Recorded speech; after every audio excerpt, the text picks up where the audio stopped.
de Dios la tomamos de pies. Busquémonos en el capítulo 9 del libro de Isaías.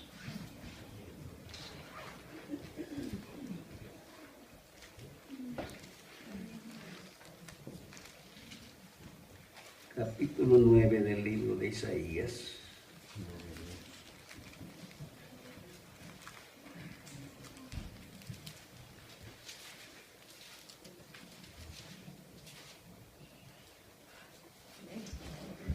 En ese capítulo 9, versículo 2, y luego el versículo 6 en adelante. El hermano Irán hizo énfasis en el día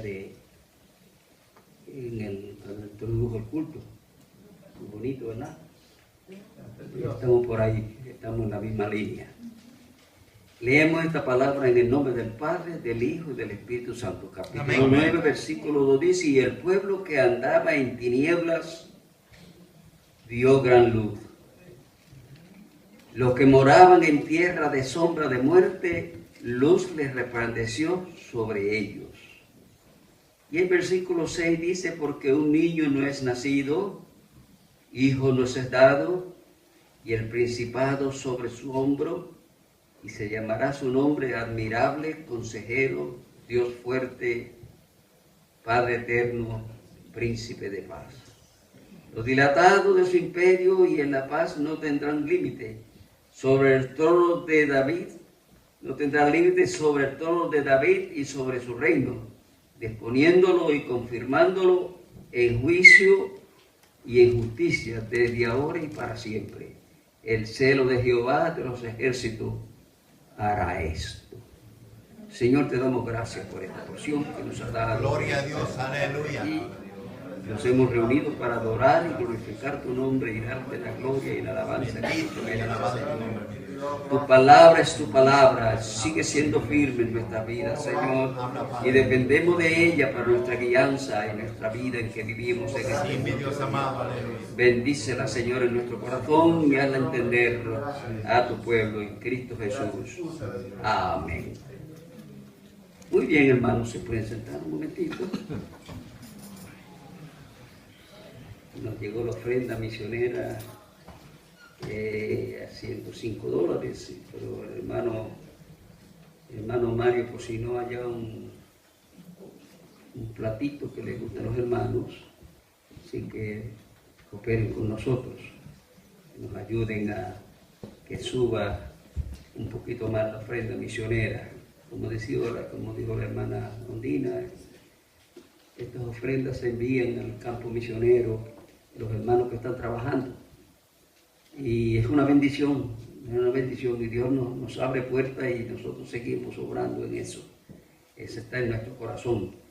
Pero vamos a hablar un ratito sobre la luz que está brillando en las tinieblas. Son dos puntos muy importantes, la luz y las tinieblas. ¿Quiénes están morando en luz y quiénes están morando en tinieblas? No sé a lo largo que sea el mensaje, pero sí una cosa, sí que lo poquito que traigamos, que reabunde para beneficio de nuestras vidas espirituales. Porque ese es el propósito de la predicación. Preparamos y oramos y presentamos todas estas cosas delante de nosotros, pero nos tenemos que presentar delante de Dios primero. En el versículo primero de ese capítulo 9, dice: mas no habrá siempre oscuridad para la que está ahora en angustia, tal como la aflicción que le vino en el tiempo del liviamiento que tocaron por primera vez a la tierra de Zabulón y de Neftalí, pues al fin llenará de gloria el camino del mar de aquel lado del Jordán, en Galilea de los gentiles. Y hay un poquito de historia en esto aquí. ¿Quién está de luto? ¿Quién está triste? ¿Quién está en tristeza y en oscuridad? Prácticamente es la nación, la parte correspondiente del norte de Israel, lo que se llama Galilea de los gentiles. Galilea de los gentiles. Y hay una historia bien bonita sobre eso, hermanos, porque usted sabe que las 10 tribus que gobernaron el norte, lo que fue Israel, Asiria se encargó de traer un ataque contra esta parte del norte de Israel y se llevó cautivo a las tribus que estaban allí, sacó todos los soldados, toda la gente fuerte y los echó para otro lado y entonces metió en Galilea de los gentiles a los babilónicos. Eso fue el rey de Asiria. Él hizo ataque en contra de Israel. Desde luego hubo una razón por cual hizo ese ataque, porque el pueblo no sirvió a Dios. Estuvo dividido desde el gobierno de Salomón, desde que entraron sus hijos y sus parientes a ese lugar. Esa parte del norte desapareció. Muchas veces han creído que las 10 tribus se perdieron, pero a Dios no se le pierden las cosas. Eso es lo que dicen los escritores, que se han perdido, pero no, a Dios no se le pierde nada. Y en la lectura que estamos leyendo hoy nos damos cuenta que la angustia, mas no habrá siempre oscuridad para aquella que está ahora en angustia. Y la que estaba en angustia no es Judá en la parte del sur, sino en la parte norte de Galilea. Hay tristeza y hay dolor y hay aflicción, porque es la tierra de los gentiles. Pero que Dios ha tenido en memoria algo. Dios ha planteado algo. Para que se lleve a cabo ese propósito de que haya luz, Entonces el hermano estaba dando énfasis en la palabra que leyó hoy en la mañana, cuando Dios se le presentó a María y le hizo saber que ella iba a ser la mujer escogida para que en él naciera su hijo. Amén. Y la historia que leyó el hermano lo llevó hasta Belén. Amén. En ese tiempo se llevó a cabo un censo para que se cumpla, porque todo en Dios se va cumpliendo en su tiempo. Para que hubiese un censo, para que ese censo se hiciera en la parte de Belén, en la parte de Judea, y eso lo hizo el emperador Augusto César, con el propósito de que la gente tuviera que venir a Belén a inscribirse, a empadronarse, estar puesto en el récord, los récords de aquellos tiempos. Y sucedió que en ese día, en ese periodo de tiempo, María y José tuvieron que venir para ser inscritos en el censo que estaba haciendo. Pero Dios tenía un plan. Ese censo se llevó a cabo en el tiempo cuando Dios tenía que traer a su hijo al mundo. Y lo lindo es que ellos tuvieron que venir. No pudo quedarse María en su casa y estaba ya para el tiempo de alumbramiento. Ahora imaginémonos ese viaje. Un viaje desde la parte sur de Judea hasta el centro arriba, para que ellas vinieran, porque tenían que ser inscritos, porque era de la descendencia de David. Y no se olvide que el que estaba por nacer allí en Belén era el hijo de David. La promesa que Dios había hecho a través de las profecías de que su hijo era descendencia de David. Y aun cuando Jesucristo estaba predicando y enseñando, se le reconocía como el hijo de David. Y lo entendía todo el pueblo y aún hasta los ciegos. Porque vemos el ciego Bartimeo que estaba ciego y estaba dando voces: hijo de David, ten misericordia de nosotros, porque el Mesías. Pero no quiero irme muy lejos, porque queremos encontrarlo todavía en Belén. Allí fue traído para inscribirse, y cuando fueron a buscar lugar en el mesón para que ellos pudieran dormir y descansar, no había lugar. Tuvieron que quedarse en un pesebre, y allí dio a luz María a su hijo.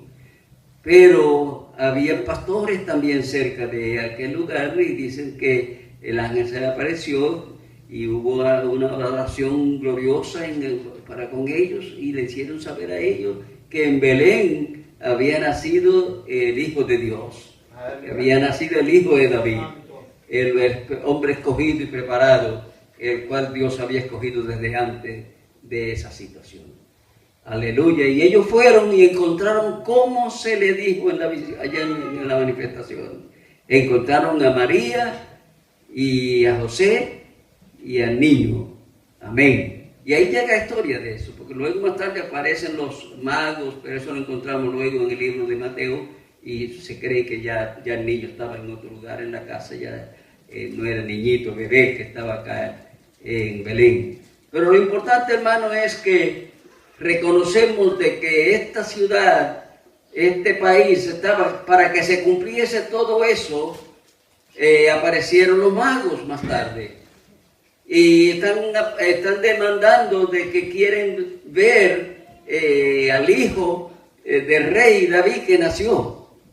Amén. Y cuando llegaron las noticias a Herodes, el rey, que había nacido un príncipe, que había nacido un rey, pues se enojó y se puso nervioso el hombre y trató de matar a los bebés, a los niños varones de la tierra que ellos habían nacido. Todos los que habían nacido de esa edad más o menos, él los mató. Entonces un ángel apareció a José en sueño y le dijo que saliera, se fuera a Egipto. Y ellos huyeron a Egipto con su bebé, porque si lo dejan allí, pues Herodes lo iba a destruir. Y allá tuvo un tiempo en Egipto, Jesús tuvo un tiempo en Egipto con sus padres, y luego cuando regresaron, no regresaron a Judea donde ellos vivían. Ellos regresaron, se fueron a Nazaret. Llegaron a Nazaret con el propósito de manifestarse allí y vivir, levantarse allí en Nazaret. Y se decía que su papá era carpintero, y también decía que el niño Jesús había crecido con su papá y que trabajaba en la carpintería. Pero lo importante es, fíjese bien el plan que tiene Dios para hacer todas las cosas. En el versículo que leímos dice que aquella ciudad estaba angustiosa y estaba triste y estaba humillada.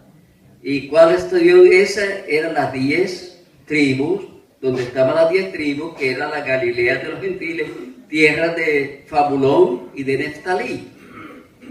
Aparecen dos personas ahí representando las 10 tribus, aparecen dos. También abajo aparece en Judea, aparecen Judá y Efraín, dos personas también haciendo el trabajo representando ese terreno ahí. Pero lo importante es que a Dios no se le había olvidado, a la gente se creyó que se había olvidado. Mire, en ese periodo de tiempos Judá fue llevado a Babilonia y fue dado cautivo allí por ¿cuánto? Por 70 años. No se mencionaba nada acerca de Galilea. Galilea no se consideraba como que era tierra de los gentiles, era lugar despreciado, lo tenían en menosprecio. Galilea no tenía valor, pero vino allí alguien que le iba a dar valor a Galilea. Por eso dice, hermano, no habrá siempre oscuridad para la que está ahora en angustia. La que estaba en angustia ahora no es Judá, sino es Galilea.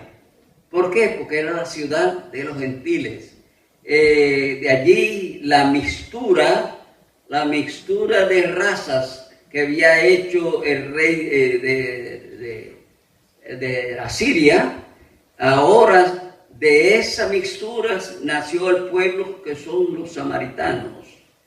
Esa mixtura de los babilónicos con las mujeres judías, se casaron con ellas, se mixturó la línea y ahí nace ahora la línea de los samaritanos. Pero ese lugar se sentía que estaba en angustia, en dolor, tal como la aflicción que le vino en el tiempo que livianamente tocaron la primera vez a la tierra de Zabulón y de la tierra de Neftalí. Pues a fin llenará de gloria el camino del mar, de aquel lado del Jordán, en Galilea de los gentiles. Estoy haciendo esta historia, hermano, porque tiene que ver mucho con lo que se está refiriendo a esa angustia que había. Esa angustia, Dios tenía un plan para poner alegría allí. Ahora fíjese bien que Jesús fue bautizado por Juan el Bautista en el Jordán, cerca de Galilea. En esa ciudad cerca de Galilea, él fue llevado allí, fue bautizado. Y cuando él supo que Juan había sido tomado preso, porque Juan lo presentó como el Cordero de Dios, o sea que el Cordero de Dios, que quita el pecado del mundo. Juan introdujo a Jesús, porque Jesús, donde bautizaba a Juan, no estaba lejos de Galilea, estaba en el centro. Y vino Jesús por allí, aquí, el Cordero de Dios, que quita el pecado del mundo. Juan reconoció que había venido él a introducir y a abrir las puertas y preparar un ambiente para que naciera allí el Mesías y que se levantara. Esto tenía mucho que ver con la angustia que había en Galilea de los gentiles. Dios, aunque el pueblo la consideraba en angustia y ella se consideraba en angustia, Dios tenía un plan de paz para ella. Y ese plan de paz que Dios tenía era que en vez de regresar cuando venían de Egipto, a regresar a Judea donde tenían que ir, dice que se fueron a Nazaret, porque todavía el hijo de Herodes había muerto el padre, pero todavía estaba el hijo, y entonces todavía había peligro, y por el Espíritu fue llevado a Nazaret, y allí se levantó Jesús. Allí se levantó Jesús. Allí fue el ministerio. Cuando fue tomado Juan y llevado preso, entonces dice que él se fue a Galilea y comenzó su ministerio. Porque se estaba levantando allí el reino de los cielos. Entre vosotros está. Le digo, ahora se está anunciando lo que es el evangelio de la verdad. Lo importante aquí, hermano, es que la luz en las tinieblas resplandece. Se necesitaba alguien que trajera luz a Galilea. ¿Qué forma de luz? Fue cuando Jesús comenzó su ministerio. Comenzó en Caná de Galilea. Comenzó su primer milagro. En aquella boda que se estaban celebrando en Caná de Galilea, fue invitada María y también fue invitado Jesús y sus discípulos. Y ellos fueron a aquel lugar, a aquella boda de Caná de Galilea, y allí dice que la fiesta, porque la fiesta de los matrimonios de los judíos duraba semanas. Eso era de fiesta y bebiendo vino y cuánta cosa había. Pero el asunto fue que llegó el momento cuando se había acabado el vino y vinieron, se lo dijeron a María. María fue donde el hijo y le dijo que se ha acabado el vino. Y él le dijo que tiene que ver esto con nosotros. Todavía no, en otras palabras, todavía mi ministerio no ha comenzado. Pero él dice que María le dijo a ellos, la Virgen le dijo a ellos que hicieron lo que Jesús lo que le había dicho, y trajeron unos cántaros allí y los llenaron y dio Jesús de agua, y Jesús puso sus manos sobre aquella agua y dice que se convirtió en el mejor vino que se había hecho. Así que ese no fue un vino fermentado que emborrachaba a la gente, sino es un vino del cielo, un milagro de Dios. Y dice que cuando le llevaron el vino al maestresala, le ha dicho, todas las personas dejan el mal vino para lo último y tú has dejado el mejor vino para ahora. Algo que no se hacía. Usted sabe que siempre se cocen las cosas primero y luego cuando se terminó de hacer y no hay, se le quita hasta la presa de carne que está comiéndose uno. Porque así es. En mi tiempo, cuando yo me criaba, en aquel periodo de tiempo, se le servía a uno y si de momento ponían la carnecita que le ponían, el pedacito de carne que le ponían a uno en un plato, si aparecía alguien de visita, venía mamá y le quitaba la carne y se la llevaba. Es un pecado, yo creo, ¿no? Una cosa terrible eso, que le quite usted pedacitos de carne. Pero yo aprendí una lección, que cuando me daban carne, primero me la comía yo. Aprendí una lección, porque si lo dejo para último, usted sabe que siempre el último bocadito se deja para último. Y no viene otro, solo come. Ahora se había acabado el vino en esta fiesta y ahora aparece Jesús, ha hecho este milagro, y cuando le dan el vino dicen, pero si este es mejor que el que estábamos dando antes. ¿Por qué era mejor? Ustedes saben por qué era mejor. Los que estamos aquí sabemos por qué era mejor. Fue un milagro de Dios que había hecho para llenar, manifestar su gloria e introducir a su Hijo. Introducir a Jesús en el ministerio de Galilea. El que trajo la luz al medio de las tinieblas en Galilea fue Jesús. ¿Sabe usted que todos los discípulos son descendientes de Galilea? Todos los discípulos. Allí comenzó Jesús su ministerio. ¿Dónde estaba el mar de Galilea? Pues en Galilea. Entonces todo lo que se hacía allí tenía que ver con el estado de Galilea. Y allí Jesús comenzó su ministerio. Comenzó a orar por los enfermos. Comenzó a reprender demonios. Fue en Galilea que brilló la luz del Evangelio antes que en ningún otro lugar. Porque dice, porque no habrá siempre oscuridad para esta que ahora está en angustia. Aleluya. Es una esperanza para nosotros, hermanos. Es una esperanza para el pueblo de Dios. Para los que creemos en las promesas del Señor. Que aunque estemos en angustia, Dios tiene algo que cambia la angustia.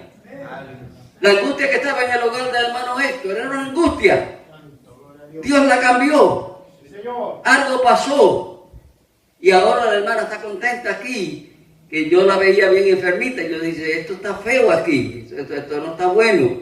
Pero esa angustia Dios las cambia. La angustia que está en medio del pueblo, Dios, donde está la tiniebla, va a brillar la luz.